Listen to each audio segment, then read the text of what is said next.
ಸತ್ಯ ಮಾತಾಡಬೇಕು. ನೀ ಬಲಿಯಲ್ಲಿಗೆ ಬರಲಿಲ್ಲ, ಇದು ಒಂದು. ಇನ್ನೊಂದು, ನೀ ಜಾರಿಸುವ ಪ್ರಯತ್ನ ಮಾಡಬೇಡ. ಮಾತ್ರವಲ್ಲ, ಪ್ರಹ್ಲಾದನ ತತ್ವವನ್ನು ಅಸುರರೆಲ್ಲ ಒಪ್ಪಿದವರಿದ್ದಾರೆ, ಅವರೆಲ್ಲ ಒಪ್ಪಿದ್ದಾರೆ. ವೃಷಪರ್ವನಂತಹ ದಾನವರು ಕೂಡ ಹರಿತತ್ವವನ್ನು ಒಪ್ಪಿಯೇ ತಾವು ಬದುಕಿದ್ದಾರೆ. ಹಾಗಿದ್ರೆ ನಿನ್ನ ವಿರೋಧ ಯಾಕೆ ನಮಗೆ ಅರ್ಥವಾಗುತ್ತದೆ. ದೇವಭೂಮಿಯಲ್ಲಿ ಸ್ಥಿರೀಕರಣ, ದೇವತೆಗಳ ಬಲಕುಗ್ಗುವಿಕೆ, ಇದಕ್ಕಾಗಿ ಇದನ್ನೆಲ್ಲ ಮಾಡ್ತಾ ಇದ್ದಿ ಎನ್ನುವುದನ್ನು ನಾ ಕೇಳಿಬಲ್ಲೆ. ಈಗಲೂ ನಿನಗೆ ಎಚ್ಚರಿಸ್ತೇನೆ, ಧರ್ಮಿಷ್ಠನಾಗಿ ನೀ ಶೋಣಿತಾಪುರದಲ್ಲಿ ಬದುಕುವುದಿದ್ರೆ ಶೋಣಿತಾಪುರವನ್ನೇ ಸ್ವರ್ಗವಾಗಿಸು. ಅದರಿಂದ 3 ಲೋಕಕ್ಕೂ ಮೀರಿ ನಿಲ್ಲಬಲ್ಲ ಸ್ಥಿತಿಯನ್ನು ನಿರ್ಮಾಣ ಮಾಡು. ಅದನ್ನೇ ಪ್ರಹ್ಲಾದ ಮಾಡಿದ್ರು. ನೀ ಅದನ್ನು ಮಾಡುತ್ತಿದ್ರೆ ನಾ ಒಲಿದು ಪಾಲಿಪೆ.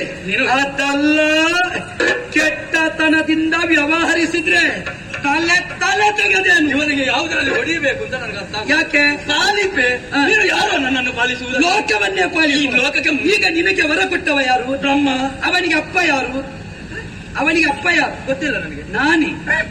ಹಾಗಾದ್ರೆ ಆದಿಮಾಯೆ ಅನುಗ್ರಹದಿಂದ ಅವಳ ಲೋಕದಲ್ಲಿ ಕಂಡದ್ದು. ಮತ್ತೆ ನೀನು ಅಪ್ಪ ಆಗುದೇ? ಜಯ ಚತುರ್ಮುಖ ಜನಕ ಎನ್ನುವುದರ ಅರ್ಥ ಏನು? ಅಲ್ಲ ನಿನ್ನಲ್ಲೇ. ಈಗ ಯಾವಾಗ ನಾಭಿ ಕಮಲದಿಂದ ಹೊರಗೆ ಬಂದನೋ ಆವತ್ತು ಹೊಸ ಜನ್ಮವನ್ನು ತಂದು ವಿಷ್ಣುವನ್ನು ಅಪ್ಪ ಅಂತ ಒಪ್ಪಿದ್ದಾನೆ. ಈಗ ಇವನ ಒಂದು ಕಾರಣಕ್ಕಾಗಿ ನೀನು ಇವಳ ಕರ್ಮದ ಎಂತ ಸಂಬಂಧ ಅಂತ ನನಗರ್ಥ. ನಿನಗೆಲ್ಲ ಅರ್ಥ ಆಗ್ಲಿಕ್ಕಿಲ್ಲ.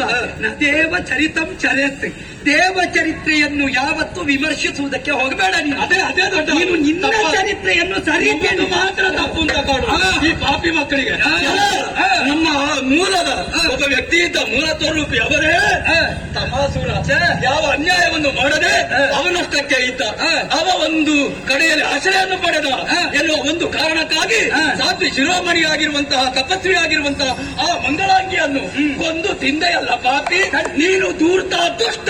ನಿನ್ನಷ್ಟು ದೊಡ್ಡ ಧೂರ್ತ ಈ ಪ್ರಪಂಚದಲ್ಲಿ ಇನ್ನಷ್ಟು ದೊಡ್ಡ ಪಾಪಿ. ಯಾಕೆ ಕೇಳು, ನೀ ಕೇಳಿದ ಕಥನಕ್ಕೂ ಕೊಂದೆಯಲ್ಲ. ಇಲ್ಲು ನೀ ಕೇಳಿದ ಕಥನಕ್ಕೂ ನಾ ಮಾಡಿದ ವ್ಯವಸ್ಥೆಗೂ ಅಜಗಜಾಂತರ ಉಂಟು. ಒಂದು ಕ್ರಮ ನಿರ್ಣಯವಾಗುತ್ತದೆ ಅಂತ ಆದ್ರೆ ಅದನ್ನು ಕೂಲಂಕಷವಾಗಿ ನಾವು ತಿಳಿಯಬೇಕು. ತಮ ಅಂದ್ರೆ ಕತ್ತಲೆ ಅಂತ ಅರ್ಥ. ಸೋಮಕನಾಮಕನಾದ ತಮಾಸುರ ಲೋಕಕ್ಕೆ ಕತ್ತಲೆಯ ಸ್ಥಿತಿಯನ್ನು ಉಂಟು ಮಾಡುವ ಲಕ್ಷ್ಯದಲ್ಲಿದ್ದ. ಮಾತ್ರವಲ್ಲ, ದೇವಲೋಕ ಲಕ್ಷ್ಯದಲ್ಲಿದ್ದ ಅಂತ ಹೇಗೆ? ಅಲ್ಲ, ಲಕ್ಷ್ಯ ಪ್ರಾರಂಭದಲ್ಲಿ ತಮಾಸುರ ಏನು ಮಾಡಿದ ಅಪರಾಧ? ನಿನಗೆ ಸ್ಪಷ್ಟ ಹೇಳ್ತೇನೆ, ನೀ ತಾಳ್ಮೆಯಿಂದ ಕೇಳಬೇಕು. ನೀ ಅವನ ನನಗೆ ನೀನು ಪ್ರಾರಂಭದಿಂದ ಹೇಳಬೇಕು. ಪೂರ್ತಿ ಹೇಳ್ತೇನೆ. ಶುಕ್ರಾಚಾರ್ಯರ ಜೊತೆಯಲ್ಲಿ ಅವನಷ್ಟಕ್ಕೆ ಯಜ್ಞಾದಿಗಳಿಗೆ ಸಹಾಯವನ್ನು ಮಾಡುತ್ತಾ ಕೇಳು, ನೀ ತಪ್ಪಿದ್ದಲ್ಲೇ. ಶುಕ್ರಾಚಾರ್ಯರನ್ನು ಗುರು ಅಂತ ಅಂಗೀಕರಿಸಿದ್ದೆ ಖ್ಯಾತಿಯ ವಧೆಯ ನಂತರ.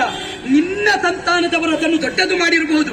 ಯಾವಾಗ ಖ್ಯಾತಿಯ ವಧೆಯಾದ ಕಾಲದಲ್ಲಿ ತಮನಿಂದಾಗಿ ಈತರನಾಗಿ ಮತ್ತೊಮ್ಮೆ ಖ್ಯಾತಿಯನ್ನು ಭೃಗು ಮಹರ್ಷಿಗಳು ಬದುಕಿಸಿದರು ಎನ್ನುವ ಕಾರಣದಿಂದ ಭೃಗುವನ್ನೇ ಹೋಗಿ ನೀವು ನಮ್ಮ ಕುಲಕ್ಕೆ ಗುರುವಾಗಬೇಕು ಅಂತ ಕೇಳಿದ ಕಾಲ. ನಿಲ್ಲು, ನಮ್ಮ ಪ್ರತಿ ನಿಜ ಪ್ರತಿ. ನಿಲ್ಲು, ನೀನು ಯಾವ್ದ ಪ್ರತಿ ಹಿಡ್ಕೊಂಡು ಬರಬೇಡ. ನಿನಗೆ ಮೂಲ ಪ್ರತಿಯ ಪಾಠ ಪಾಠಕ್ಕೆ ಬೆಂಕಿ ಬಿತ್ತು. ಆ ಕಾಲಕ್ಕೆ ಭೃಗು ಮಹರ್ಷಿಗಳೇ ಶುಕ್ರರು ನಿಮಗೆ ಗುರು ಅಂತ ನಿಯೋಜಿಸಿತು. ನೀವು ಸುಮ್ಮನೆ ಹಿಂದೆ ಮುಂದೆ ಮಾಡಿಕೊಂಡು ಅವರಲ್ಲಿ ಹೋದ್ರು. ಖ್ಯಾತಿಯನ್ನು ಯಾಕೆ ಕೊಂದ ಹೇಳು. ಖ್ಯಾತಿ ದುಷ್ಟರಿಗೆ ಆಶ್ರಯ ಇದ್ದಳು. ದೇವೇಂದ್ರ ಬಂದು ಕೇಳಿದ ಕಾಲದಲ್ಲಿ ಶಪಿಸಿದಳು. ಬಿಡು, ದೇವೇಂದ್ರ ಕೈ ಎತ್ತಿದ್ದು ಅಪರಾಧ. ದೇವನಾದ ನಾನೇ ಬಂದೆ, ಶಿಕ್ಷೆ ರಕ್ಷೆಯ ಹೊಣೆ ನನಗಮ್ಮ, ಅವರನ್ನು ಬಿಟ್ಟು ಕೊಡುವಂತ ಕೇಳಿದ ಕಾಲ ನೀನು ದೇವೇಂದ್ರನನ್ನು ಬಂದ ಮುಕ್ತಗೊಳಿಸಿದೆ, ನನ್ನ ತಪೋಶಕ್ತಿಯನ್ನು ಪ್ರಶ್ನಿಸಿದೆ. ಆದ್ದರಿಂದ ನಿನ್ನನ್ನೇ ಮಾಯೋಂಗನೆಯಾಗಿ ನುಂಗುತ್ತೇನೆ ಅಂತ ಬಲ ಉಂಟು ಪಾತಿವ್ರತ್ಯಕ್ಕೆ ಅಂತ ತೋರಿಸಿದಳು. ಆಗ ಚಿಮ್ಮಿತಾಕ್ಷಣ ಚಕ್ರ ಅವಳು ಹೇಳಿದಾಳಂತೆ. ಕೇಳು, ಅವಳು ಹೇಳಿದ್ದಾಳೆ ಏನಂದು? ನನ್ನ ಗಂಡ ಬರುವಲ್ಲಿವರೆಗೆ ತಾಳ್ಮೆಯಿಂದ ಅಲ್ಲಿ ಅದು ನಿನ್ನ ಮತ್ತೆ ನಾನು ಬಿಟ್ಟು ಕೊಡ್ತೇನೆ. ನಾನು ಗೃಹಸ್ಥಳು. ಖಂಡಿತ ಯಾರೇ ಆಗಲಿ, ದುಷ್ಟರೇ ಆಗಲಿ, ಅತಿಥಿಯಾಗಿ ಬಂದವರಿಗೆ ಆಶ್ರಯವನ್ನು ನೀಡುವುದು ನಮ್ಮ ಕರ್ತವ್ಯ. ಆಮೇಲೆ ಪರಾಮರ್ಶಿಸಿ ನಮ್ಮ ಯಜಮಾನರು ನಮ್ಮ ಗಂಡ ಬಂದ ಮೇಲೆ ಇತ್ಯರ್ಥ ಮಾಡಿಕೊಳ್ಳೋಣ. ಹೌದಾ? ಪಠ್ಯ ಸ್ಥಿತ್ಯಂತರಾಗಿದೆ, ನಿನಗೆ ಗೊತ್ತಿಲ್ಲ. ನಿಮ್ಗೆ ಬೇಕಾಗಿ ಮತ್ತೆ ನಿನಗೆ ಸಿಕ್ಕಿದ ಪದ್ಯ ನೀ ಹೇಳಿದ್ದನ್ನೇ ಆಡುತ್ತದೆ, ನೀ ಹಾಡಿದ್ದು ಸತ್ಯ. ಆದರೆ ಅಲ್ಲಿ ತಪ್ಪುಂಟು, ಅಲ್ಲಿ ತಪ್ಪುಂಟು. ಯಾಕೆ? ನಿನಗೆ ಹೇಳಿದವರು ಹೇಗೆಂದ್ರು, ವಿಷ್ಣುವಿನನ್ನು ಆರಾಧಿಸಿದಳು, ಆದ್ದರಿಂದ ಸ್ವೀಕರಿಸಿದಳು, ನೀತಿ ಹೇಳಿದಳು. ಖಂಡಿತ ನೀತಿ ಹೇಳಿಲ್ಲ. ಹರಿಯ ನುಂಗಲು ಬರುವ ಕಾಲದಿ ಹರಿಯೇ ಸುದರ್ಶನ ಪ್ರಯೋಗ ಮಾಡಿ ಕೊಂದಿದ್ದೇನೆ. ನಿಜ, ನುಂಗುವುದಕ್ಕೆ ಬಂದದ್ದು. ಅವಳನ್ನು ಕೊಂದಿದ್ದೇನೆ. ಕೊಂದ ನಂತರದಲ್ಲಿ ಮತ್ತೆ ಅವಳಿಗೆ ತಪೋಬಲದಿಂದ ನೀ ಹೇಳಿದ ಭೃಗು ಮಹರ್ಷಿಗಳು ಜೀವ ಕಳೆ ಕೊಟ್ಟರು. ಎದ್ದು ಬಂದ ಭೃಗುಗಳು ಏನು ಹೇಳಿದ್ರು ಗೊತ್ತಾ?